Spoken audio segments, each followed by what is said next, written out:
స్వీకరించరు లేదా అంగీకరించరు.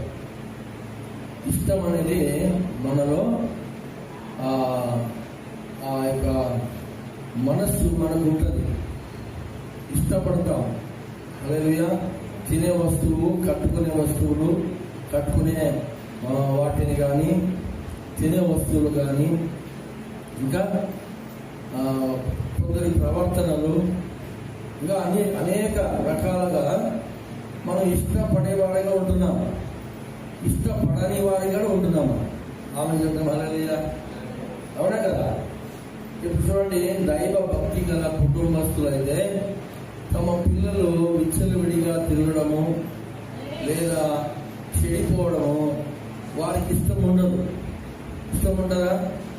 భక్తి గల కుటుంబము, సమాజంలో గౌరవం మర్యాద ఉన్నవారు వారి పిల్లలలాగా దారి పొడుగున గాలికి ఇటు అటు తిరిగితే మనం ఇష్టపడతామా?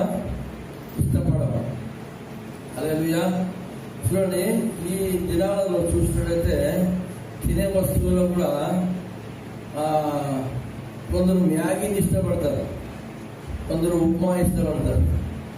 కొందరికి ఉప్మా అంటే గిడికి వస్తుంది, గిడికి కాదు గిడికి వస్తుంది. హల్లెలూయా కదా? ఉప్మా అంటే పడదు. ఏమో ఉప్మా చూస్తే వాళ్ళకి ఇరెక్ట్ వచ్చేస్తారు. అలాగా మనకి ఇష్టాలు ఉన్నాయి, ఇష్టము లేకుండా కూడా ఆ యొక్క మనసు కూడా మనలో ఉన్నారు. అదే ప్రకారంగా ప్రియమైన ఏం బిడ్డలారా, మనము సేవిస్తున్నటువంటి దేవుని కొడుకును ఏమన్నదంట, ఇష్టం అనేది ఉంటా ఉంటున్నది. హల్లెలూయా. ఆయన కూడా ఇష్టపడేవాడుగా ఉంటా ఉన్నాడు, లేదా కోరుకునేవాడుగా ఉంటున్నాడు. హల్లెలూయా. సెలక్షన్ చేసేవాడుగా ఉంటున్నాడు, ఏర్పరచుకునేవాడుగా ఉంటా ఉంటున్నాడు. ఆమె చెప్తాం హల్లెలూయా.